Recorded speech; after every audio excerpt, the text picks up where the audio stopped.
18, versículos de número 9 a seguir. Lucas 18, versículo 9. E disse também esta parábola a uns que confiavam em si mesmos, crendo que eram justos e desprezavam os outros. 2 homens subiram ao templo a orar, um fariseu e o outro publicano. O fariseu, estando em pé, orava consigo mesmo, desta maneira: ó Deus, graças te dou, porque eu não sou como os demais homens, roubadores, injustos e adúlteros, nem ainda sou como este publicano. Jejuo 2 vezes na semana e dou o dízimo de tudo quanto eu possuo. O publicano, porém, estando em pé, de longe, nem ainda queria levantar os olhos ao céu, mas batia no peito, dizendo: ó Deus, tem misericórdia de mim, pecador. Digo-vos que este desceu justificado para sua casa, e não aquele, porque qualquer que a si mesmo se exalta será humilhado, e qualquer que a si mesmo se humilha será exaltado. Feche os seus olhos por um momento. Pai, em nome de Jesus, Senhor, nós te louvamos por essa noite. Te agradecemos, ó Deus, por ter o privilégio de poder estar aqui na tua casa, ouvindo a tua palavra, recebendo a tua palavra. Mas eu oro, Pai, para que os nossos corações estejam abertos. Eu oro para que a nossa mente esteja aberta. Eu oro para que um milagre, ó Deus, possa acontecer na nossa vida. E eu oro para que toda religiosidade seja quebrada, Pai, no nome do Senhor Jesus. Pai, liberta-nos de tudo aquilo que possa nos impedir de sermos abençoados por Ti. E abençoado me refiro de se aproximar de Ti. Nós queremos ter experiências com o Senhor. Nós não queremos, ó Deus, vivermos de ritualismo, cerimonialismos, formalismos. Não, Senhor. Nós queremos, ó Pai, ser tocados pela Tua presença. Nós não queremos servir um Deus, Senhor, que nós estamos aqui na terra e Ele está lá no céu. Não, Senhor. Nós servimos a um Deus que está tão próximo, tão perto de nós. Um Deus que disse: eis que eu estarei convosco todos os dias, até a consumação dos séculos. Nós queremos Te sentir nessa noite. Espírito Santo, tenha liberdade de agir em nosso meio. Senhor, em nome de Jesus, enquanto a Tua palavra é ministrada, que o Senhor vá quebrando toda religiosidade dentro do nosso coração. Que nós sejamos desafiados a buscar a Tua face como nunca buscamos. Que 2026, ó Pai, de todos os anos vividos até aqui, possa ser o nosso melhor ano na Tua presença. Que nós possamos ter experiências palpáveis com o Senhor, Pai. Pai, eu oro agora, te agradecendo, em nome do Senhor Jesus Cristo. Todos digam graças a Deus. Amém. Irmãos, desde o início do ano, eu tenho pregado sobre religiosidade e sobre espiritualidade. Na verdade, eu nem tenho usado um martelo, eu estou usando uma marreta, porque o meu objetivo por esse mês é quebrar toda religiosidade, é desconstruir essa religiosidade, essa casca, esse plástico que está em volta de cada um de nós, que muitas vezes nos impede de experimentarmos o melhor de Deus para as nossas vidas, de vivermos um nível mais profundo com o Senhor. Lucas 18, Jesus diz sobre um homem, aliás, 2 homens, que eles subiram ao templo para orar. E a Bíblia diz que um deles era um fariseu, o outro era um publicano. E o fariseu, ele orava consigo, e ele dizia: ó Deus, eu te agradeço. Na oração dele ele dizia: eu te agradeço porque eu não sou como os outros homens. Eu te agradeço porque eu não sou um roubador, eu não sou injusto, eu não sou adúltero, nem ainda eu sou como esse publicano que está aqui do lado orando também.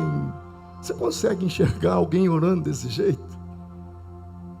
E aí ele dizia: Deus, na sua oração, eu jejuo 2 vezes na semana, eu dou o dízimo de tudo quanto eu possuo. Era assim que ele orava. Mas lá também tinha um publicano. E o publicano, com medo até de levantar os olhos aos céus, ele apenas batia no peito e dizia: Deus, tem misericórdia de mim, pecador. E quando Jesus termina de contar essa parábola, ele diz assim: digo-vos que o publicano desceu justificado para sua casa, e aquele outro não. Porque qualquer que exaltar a si mesmo será humilhado, e qualquer que se humilhar será exaltado.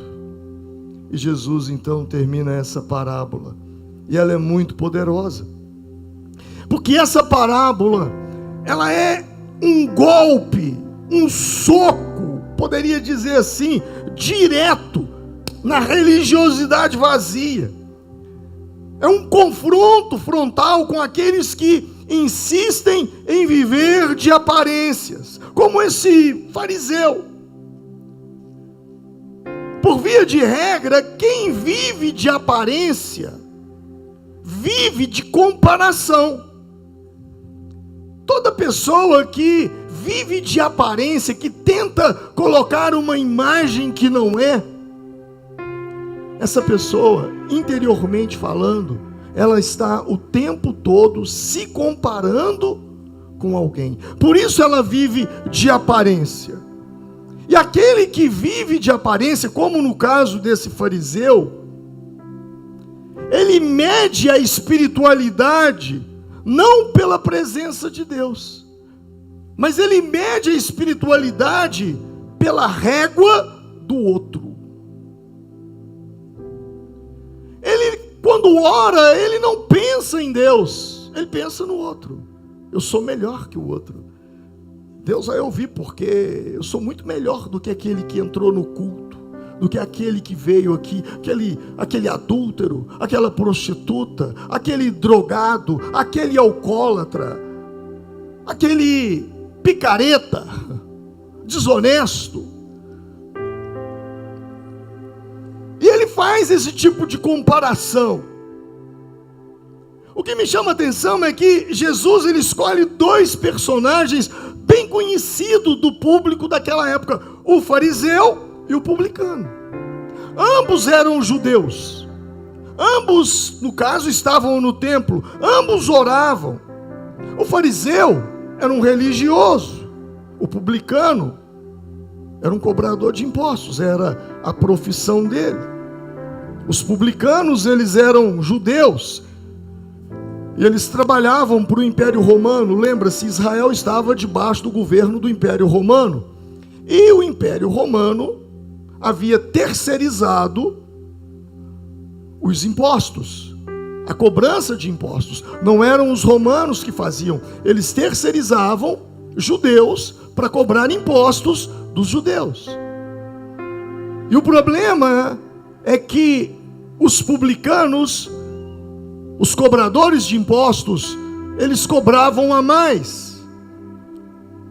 Lembra de uma palavra que é muito falada nos dias atuais? Propina. Assim eles faziam. E por causa disso, eles enriqueciam de uma forma injusta. E eles eram odiados, rejeitados socialmente. Eles eram vistos como traidores da pátria.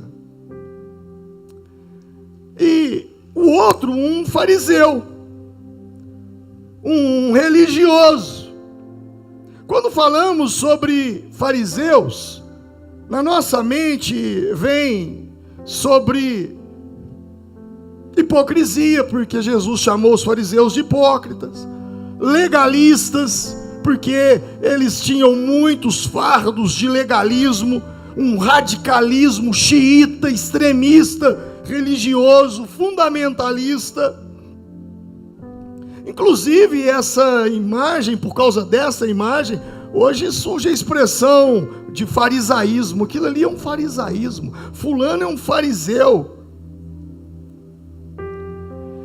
Mas os fariseus, nem sempre eles foram assim. Na verdade, os fariseus foram muito importantes entre o período de Malaquias a Mateus. Malaquias é o último livro do Antigo Testamento. Lembre-se disso. Mateus é o primeiro evangelho do Novo. Da onde? Do Novo Testamento.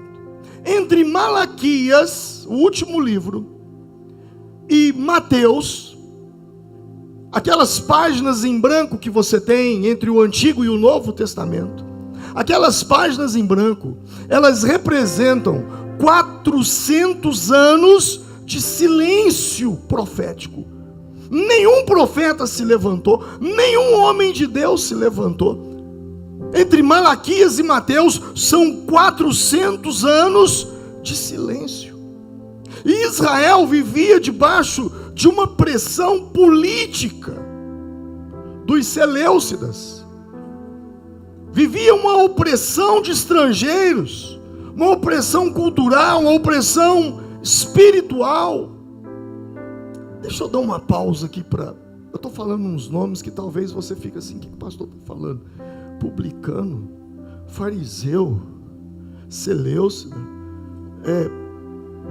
que é isso? Hebreu. Você já leu na Bíblia hebreu? Você já leu na Bíblia Israel, judeu? Deixa eu dar uma pausa e jogar um pouco de luz para você entender. Vou dar uma aula de história aqui agora, hein? Ok? Me vê isso aqui. Quem são os hebreus? Abraão é descendente de Éber. Éber com H. H-E-B-E-R. Éber. De Abraão, descendente de Éber. Por isso, hebreus. Ok? Então, quem são os hebreus? Abraão, Isaac, Jacó. Abraão teve um filho que se chamava Isaac. Isaac teve 2 filhos, um se chamava Esaú, outro se chamava Jacó. Jacó quer dizer enganador, mas Jacó tem uma experiência com Deus em Gênesis 32, ele luta com o anjo de Deus, e o anjo do Senhor diz, já não te chamarei mais Jacó, mas a partir de hoje teu nome será o quê? Israel.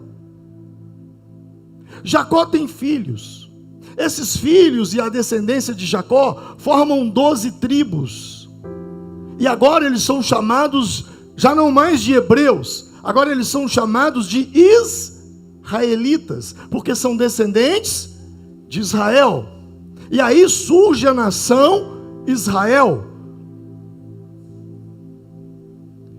No reinado, logo após o reinado de Salomão, após a morte de Salomão, um dos filhos de Salomão assume o trono. Veio Davi, depois Salomão, depois um de seus filhos, e há uma divisão política em Israel.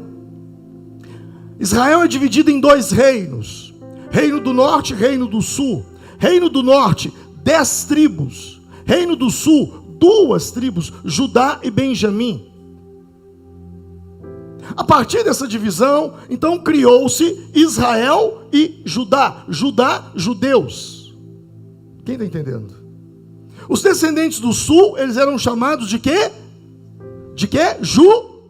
Judeus. Os descendentes do norte eram chamados de quê? Israel. Então houve uma divisão. Israel, as 10 tribos, Judá e Benjamim, as 2 tribos, os judeus. Vêm os assírios. Nós pregamos sobre isso domingo passado, retrasado, quando eu falei sobre Oséias. Fez a ferida e a ligará. Os assírios seria uma ferida que causaria em Israel. Os assírios vêm e atacam Israel, não o sul, o norte, e vencem a guerra. Só que os assírios tinham uma estratégia de guerra diferenciada dos demais povos. O que eles faziam? E a estratégia da Assíria daquela época é uma estratégia de Satanás para os dias atuais. Porque o que os assírios faziam? Eles guerreavam com vários povos. E quando eles ganhavam uma guerra, eles pegavam um pouco de gente aqui da Pérsia, levava para Israel, pegava um bocado de gente de Israel, levava para outro país e misturava o povo e fazia o povo se casar com estrangeiros. A capital do reino do norte de Israel era Samaria.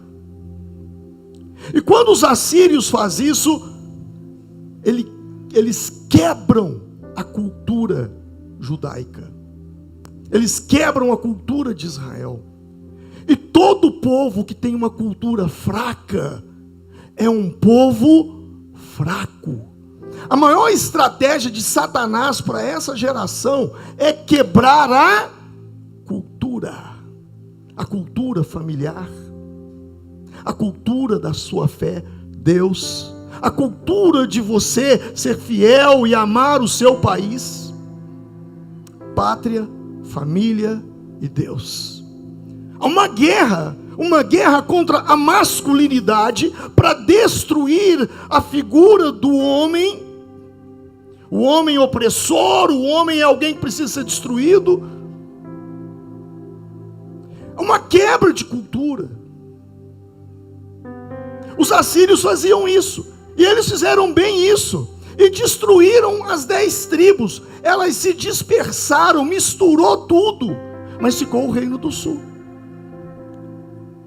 Só que o reino do sul pecou contra Deus, e então vem quem? Nabucodonosor. O norte de Israel foi invadido por quem?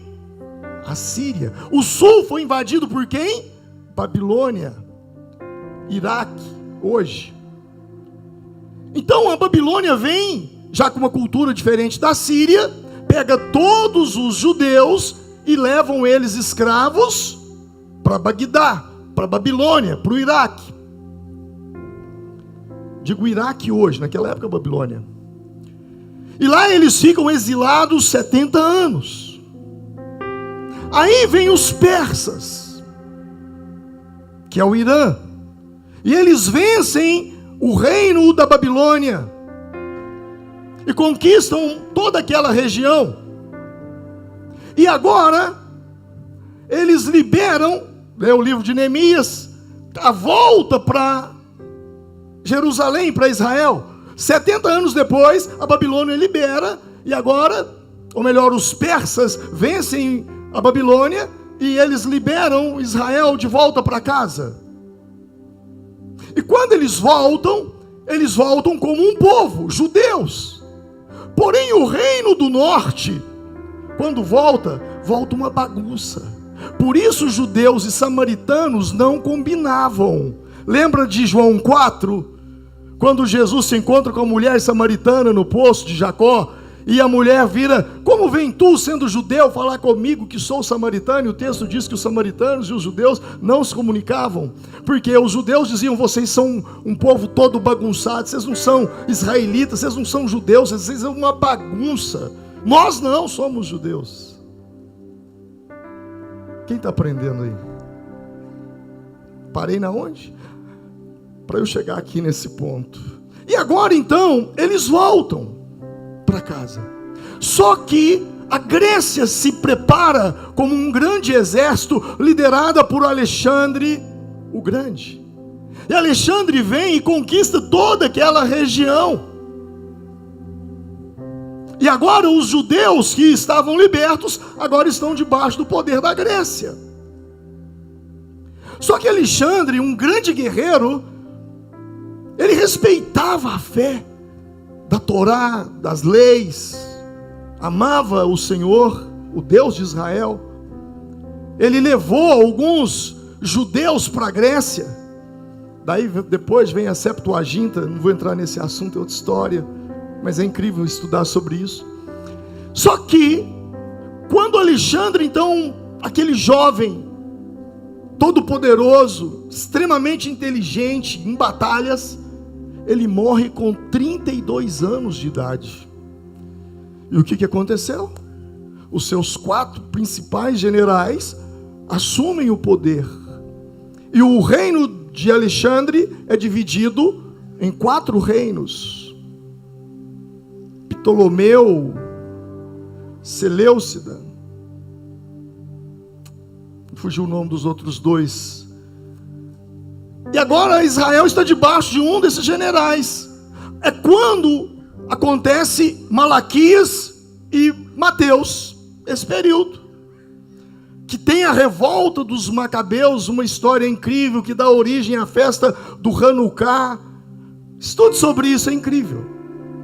E nesse tempo que a Grécia, ou melhor agora, um dos generais estava ali sobre Israel, sobre Jerusalém, nesse período é que surge os fariseus, com um propósito, de não perder a tradição oral da fé, da Torá, do Pentateuco, que são os 5 primeiros livros, e levando o povo a uma busca por Deus, até que vem o Império Romano e destrói os 4 generais, os 4 reinos, e assume tudo, e aí Jesus vem ao mundo debaixo do Império Romano. E eu vou parar com a história por aqui, porque minha pregação não é história. Mas teve bom ou não teve? Deu para aprender um pouquinho aí? Se você guardou isso aí, você já pegou 4.000 anos de história em alguns minutinhos aqui. E é nesse contexto que surgem os fariseus. Eles tentam organizar. Era um movimento extremamente sadio, sério, comprometido com a preservação da lei, da identidade espiritual e até mesmo da fé do povo. Os fariseus nasceram de uma tentativa legítima de manter Israel fiel a Deus em tempos de crise. O problema não foi a origem dos fariseus. O problema foi o desvio do coração. Eclesiastes 7:8 diz: melhor é o fim das coisas do que o princípio delas. Olha o que a Bíblia diz: melhor é o fim das coisas do que o princípio delas. É aí que mora o perigo. Nem sempre é como nós começamos, mas sim como nós terminamos. Paulo, escrevendo aos Gálatas, ele diz: ó Gálatas insensatos, vocês começaram no Espírito, mas estão terminando na carne. É melhor começar na carne e terminar no Espírito, do que começar no Espírito e terminar na carne.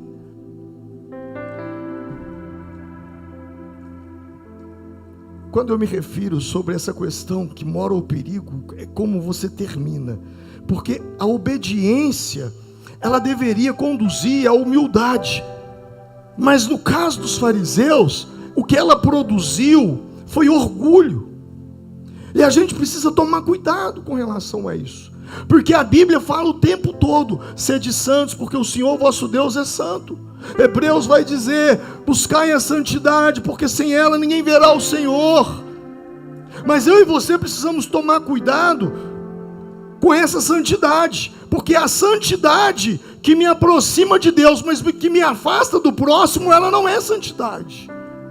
A santidade do fariseu era essa: ele se achava muito perto de Deus, mas um crítico de todo mundo. Eles se afastaram das pessoas. E é nesse cenário que Jesus então conta a parábola não para exaltar o pecador, o pecado do publicano, mas para revelar que Deus, Ele resiste o soberbo, mas Ele dá graça ao humilde, como diz Tiago 4:6, antes da maior graça, portanto diz, Deus resiste aos soberbos, mas Deus dá graça aos humildes. Uma pessoa soberba, ela não precisa do diabo para atrapalhá-la. O próprio Deus vai se colocar no caminho dela, para mostrar que ela precisa de mudança. Vai permitir que coisas horríveis aconteçam com ela, para que ela caia a ficha. A soberba precede a ruína. Dentro desse contexto, os fariseus se tornam religiosos. A religiosidade perigosa, ela nasce quando a fé deixa de ser relacionamento e se torna mérito, status, comparação. E era o que o fariseu fazia. Não, porque eu mereço, Deus, eu mereço porque eu não sou como os demais homens, eu mereço porque eu não sou adúltero, eu mereço porque eu dou o dízimo de tudo quanto possuo, eu mereço porque eu jejuo 2 vezes por semana, eu mereço porque eu oro tantas horas por dia. Ei, você não merece nada, nem eu. A palavra graça é sobre nós recebermos aquilo que nós não merecemos. Tudo que você tem, todas as bênçãos que Deus tem para a sua vida, não é porque você merece, é porque é graça de Deus sobre a sua vida, favor de Deus sobre você. A casa que você tem, o carro que você anda, a roupa que você veste, o trabalho que você possui, a renda que você tem, a saúde que está no seu corpo, os filhos, a família que você tem, tudo é favor de Deus. A sua queda e a religiosidade entra quando você começa a achar que você tem porque você é bonzinho, porque você é bacana, porque você faz boas obras para os pobres, porque você acha que existem pessoas piores do que você. Você não, você é um cara legal, você é um cara bacana, você não deseja mal para os outros, você procura fazer, tá tudo certinho contigo. Esse é o perigo da religiosidade. Foi o mesmo perigo que vivenciou o jovem rico, quando Jesus se encontrou com ele e ele disse: Senhor, tudo isso que você disse, honrar pai e mãe, não adulterar, não matar, não roubar, tudo isso eu faço desde a minha infância. Jesus então vira para ele e diz: então faz uma coisa, vende tudo que você tem e dá para os pobres. Imediatamente ele saiu. Por quê? Porque ele achava-se melhor que os outros. E isso é um perigo muito grande. Quando eu acho que eu sou melhor que os outros. Quando eu começo a viver uma vida de comparação. Nesse ponto, a pessoa que frequenta o templo, o fariseu no caso, mas o coração dele estava longe de Deus.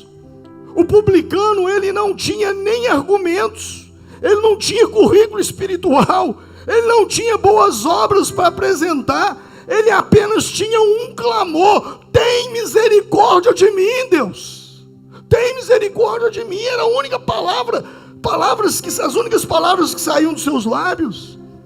Jesus afirma algo assim, que para aquela época foi escandaloso para os religiosos, quando ele diz: esse publicano saiu justificado. A vontade dos fariseus era de pular no pescoço de Jesus, era de apedrejar Jesus, de matar Jesus.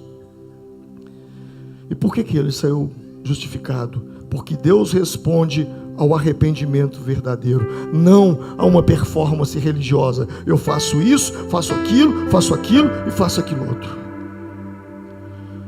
Deus não rejeita quem se quebranta, mas Ele exalta, mas Ele resiste a quem se exalta, como o fariseu se exaltava.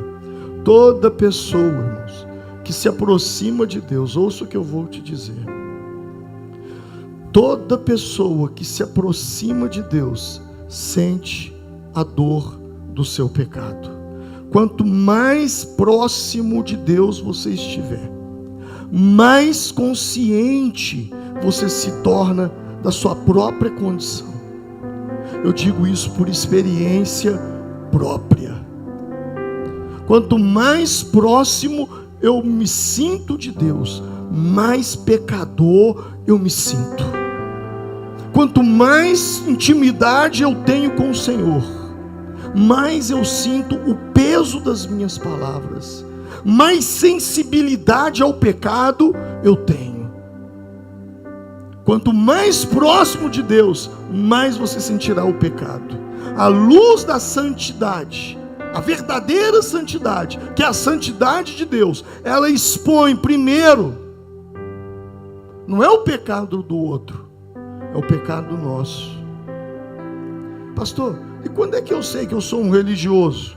É quando eu fico comparando os meus pecados com os pecados dos outros. É quando eu me sinto santo perto dos outros. Fulano, eu comparado com ele, eu estou muito bem. Eu comparado com ela, sabe, isso é que é o problema. E quando eu sei que eu sou espiritual, é quando eu comparo o meu pecado com a santidade de Deus. É quando eu vejo quão imundo eu sou. E é nesse contexto que eu sinto aquilo que o profeta Isaías sentiu. O profeta Isaías, ele sente em Isaías capítulo 6, 5, quando ele vê o Senhor, ele tem uma visão de Deus no trono, e ele diz assim: ai de mim, quando ele vê o Senhor, quando ele vê os serafins voando em volta do Senhor, ele diz: ai de mim, pois estou perdido, porque eu sou um homem de lábios impuros, e eu habito no meio de um povo de impuros lábios, e os meus olhos viram o Rei, o Senhor dos exércitos. Isaías sente a dor do pecado. Ele fala: os meus lábios são impuros, porque eu falo coisas que eu não deveria falar. Quando eu estou próximo de Deus, eu sinto o que Davi sentiu quando ele pecou com Batseba. E ele vai dizer, aliás, antes de Davi, Isaías diz assim: todos nós somos como o quê? Somos como o quê? Imundo. E todas as nossas justiças como o quê? Trapo de imundícia. Você sabe o que era um trapo de imundícia? Deus está comparando. Quando o homem de Deus ele está próximo de Deus, quando o homem de Deus está próximo do Senhor, a sua justiça são como trapo de imundícia. Naquela época não havia absorvente. Sabe o que é agora o trapo de imundícia? Ele está falando: as minhas justiças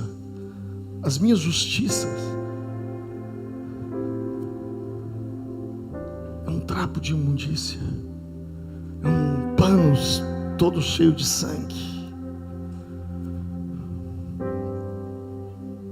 Não tinha absorvente, então as mulheres usavam um pano,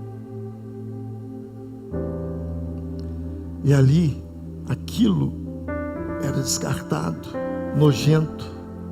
E ele fala: as minhas justiças, Deus, é comparadas a isso. O que eu e você precisamos entender é que quanto mais próximos do Senhor nós estamos, mais nós sentimos que as nossas justiças não valem nada. E é nesse contexto que Davi ora: tem misericórdia de mim, ó Deus, segundo a tua benignidade, apaga as minhas transgressões, segundo a multidão das tuas misericórdias, porque eu conheço as minhas transgressões, o meu pecado está sempre diante de mim. Quanto mais próximo de Deus, você sente o seu pecado. Foi o que o filho pródigo, quando ele cai em si mesmo, ele diz: levantar-me-ei, irei ter com meu pai, e lhe direi: pai, pequei contra o céu e perante ti, já não sou digno de ser chamado de teu filho.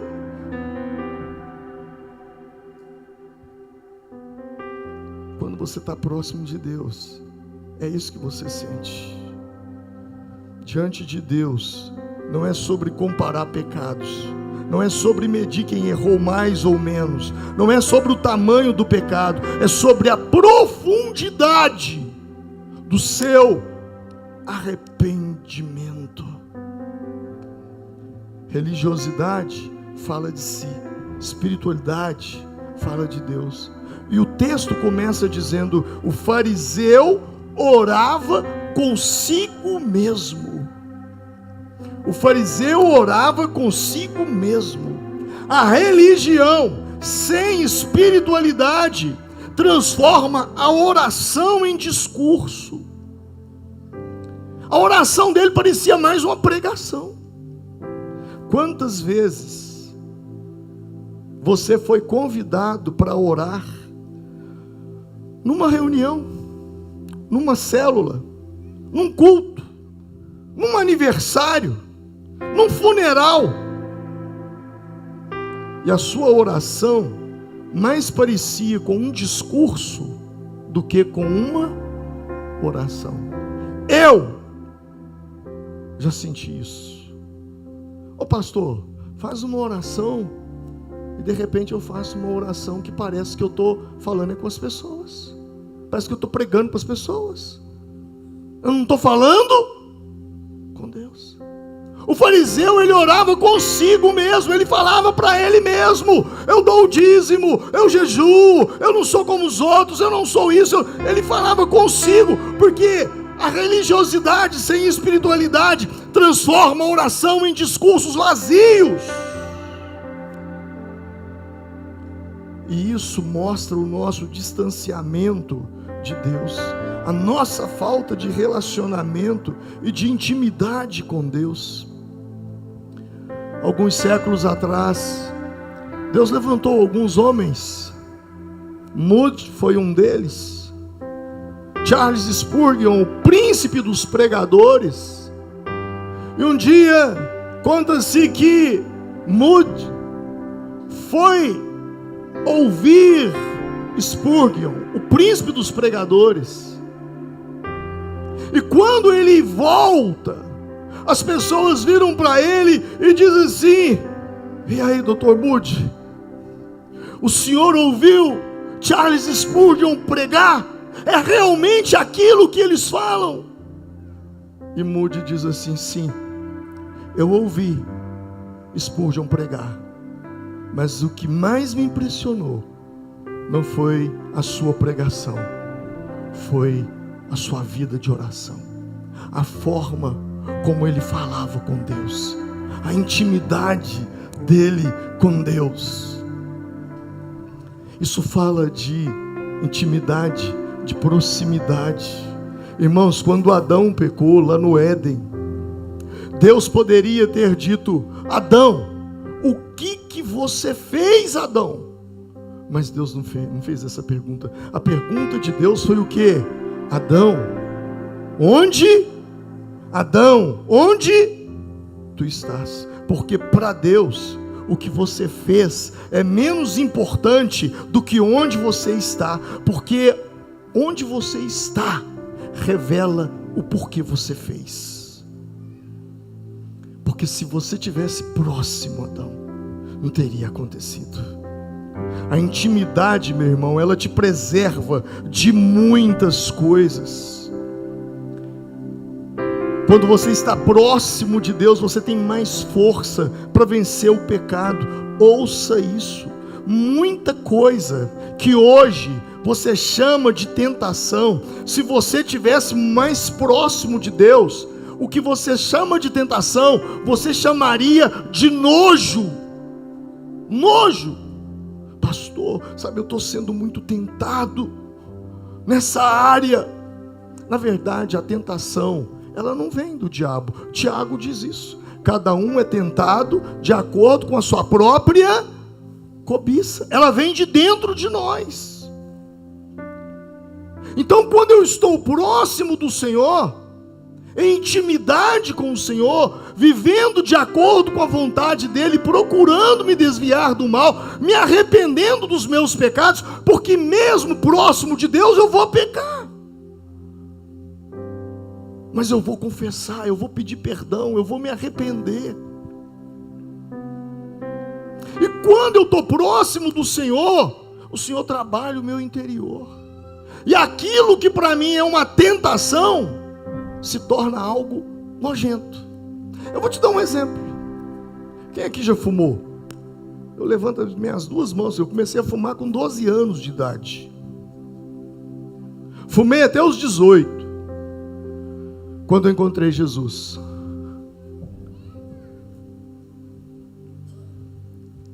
Quando o Senhor me libertou do cigarro, eu tentei colocar um cigarro na boca.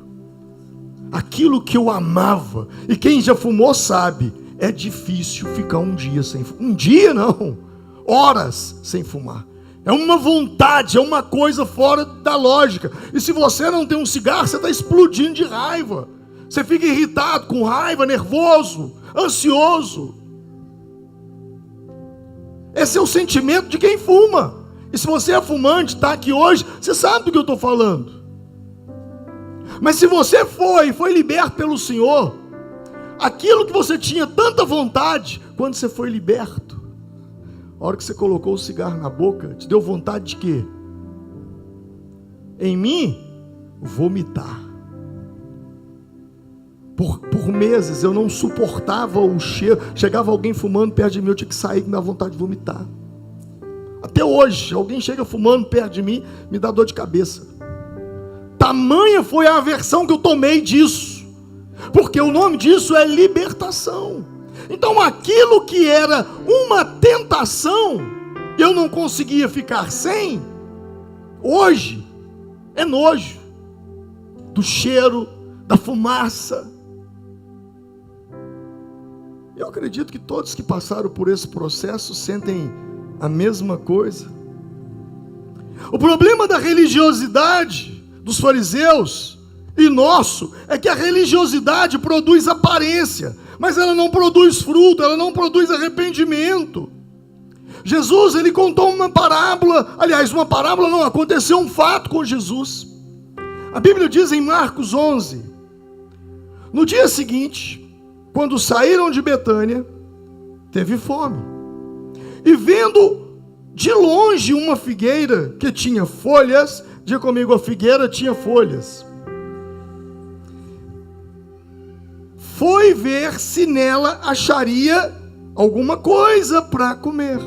Claro, figo, né? E aproximando-se, nada achou, senão folhas, porque não era tempo de figos. E Jesus falando, disse-lhe: nunca mais coma alguém fruto de ti. Nunca mais coma alguém fruto de ti. E a figueira foi amaldiçoada, ela secou. Olha o que o versículo diz: porque não era tempo de figos. Jesus viu uma figueira cheia de folhas, e ao ver a figueira, ele teve fome e disse: vou ver se acho figos, porque está cheio de folha. Mas o mesmo texto diz que não era tempo de figos. Bom, se não era tempo de figos, Jesus foi injusto em amaldiçoar a figueira, porque é a mesma coisa de você ir num pé de jabuticaba, apanhar jabuticaba e não ser tempo de jabuticaba, ou de uma laranja, goiabeira, enfim. Só que a figueira, ela tem uma diferença. Ela é diferente das outras plantas. Quando ela tem folhas, ela também tem frutos. Então, o indicativo de que a figueira tem fruto é o quê? O quê? Folha. Se tem folha, tem figo. Tem figo. Se tem folha, tem fruto. E quando Jesus vai até aquela figueira, e ao chegar àquela figueira que parecia saudável, bonita, prometia fruto, na prática, ela não tinha nada.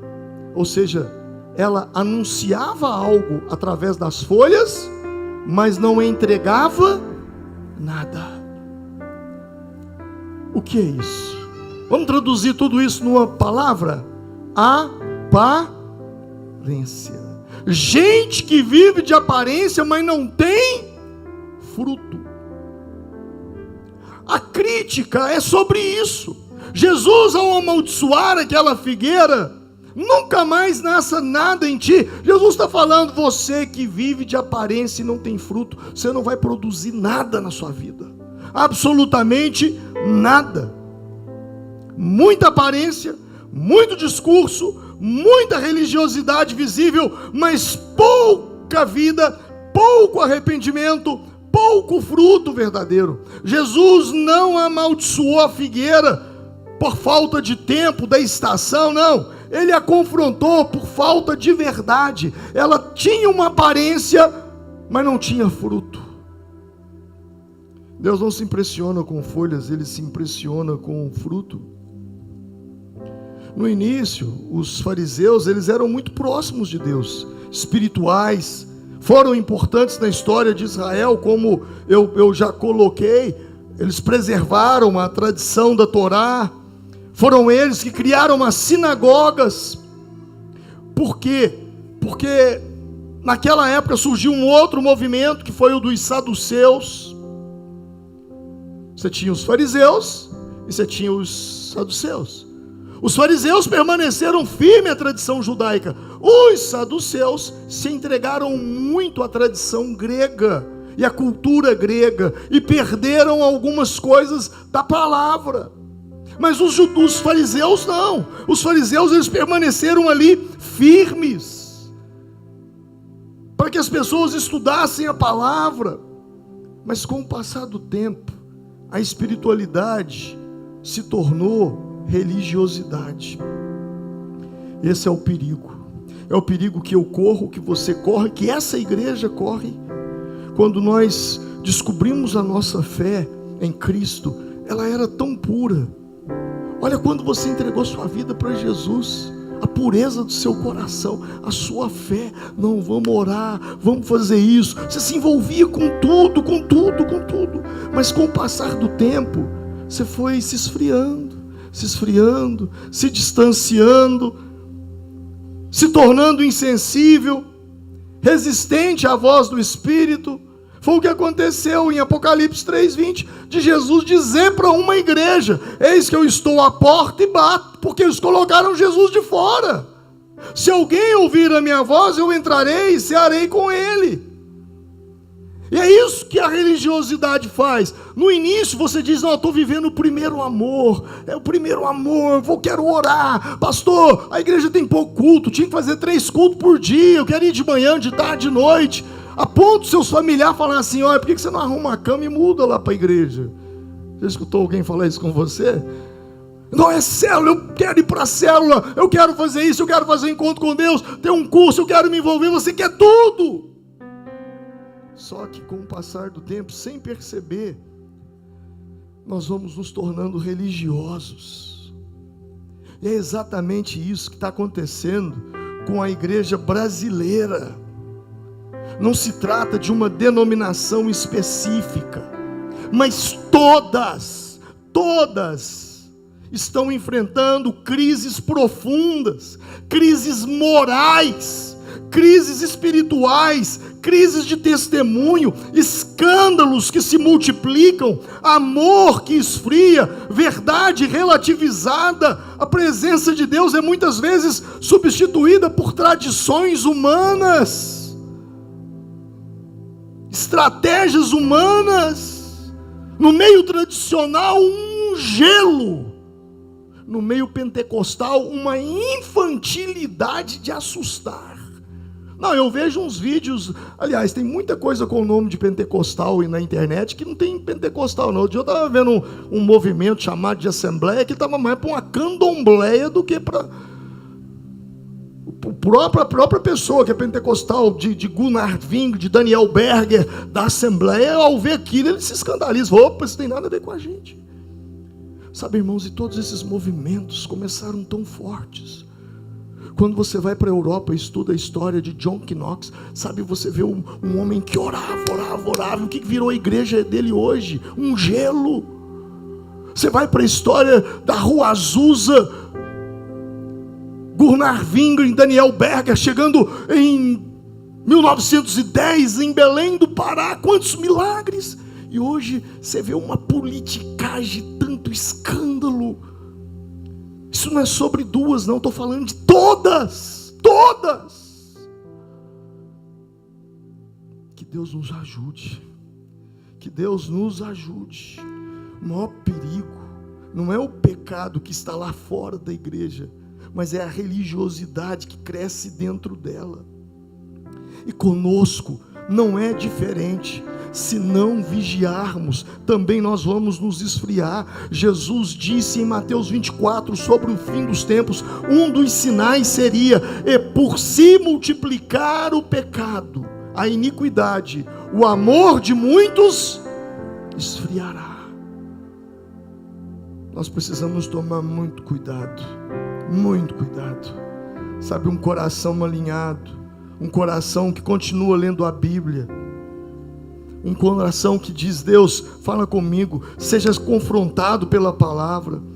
Mas se isso não acontece, a consciência vai se ajustando ao mundo, e aquilo que incomodava já é normal. Não, isso é normal, tem nada a ver. E é aí que mora o perigo. Mas Jesus falou algo sobre isso. Ele disse, Jesus, ele nos conta uma parábola. Aqui fala da oração, né? Quando a oração fica fria, você fica repetindo. Mas Jesus, ele conta uma parábola. Em Lucas capítulo 5, ele diz assim: ninguém deita vinho novo em odres velhos. De outra sorte, o vinho novo romperá os odres, e entornar-se-á o vinho, e os odres se perderão. Mas vinho novo deve ser deitado em odres novos. O que Jesus está dizendo? Você não pode pegar um odre. O que é odre? Deveria ter colocado uma imagem aí, né? Odre é uma bolsa feita com pele de animais, que era utilizada para guardar líquido, especialmente o vinho. Os odres, quando eles iam para o deserto e ficava muito tempo, precisava de água, alguns eram até feitos de bucho de camelo. Mas nesse contexto aqui, era pele de animal. Eles costuravam bem costurado, e aquilo se transformava numa garrafa de pele, para você entender. Opa, aí tem um odre aí, para nós entendermos o que é um odre. E Jesus está dizendo: olha, se você coloca um vinho novo, e se o odre é velho, o que vai acontecer com o odre? Ele vai se arrebentar. O que Jesus está ensinando para nós? O odre velho é a religiosidade. Por quê? Porque o odre, quando ele vai ficando velho, e ele tem contato com o vinho novo, o vinho fermenta dentro dele. E na medida que o vinho vai fermentando com o passar do tempo, isso vai produzindo gases, e o odre ele vai esticando. E com o passar do tempo, ele resseca. E fica rígido.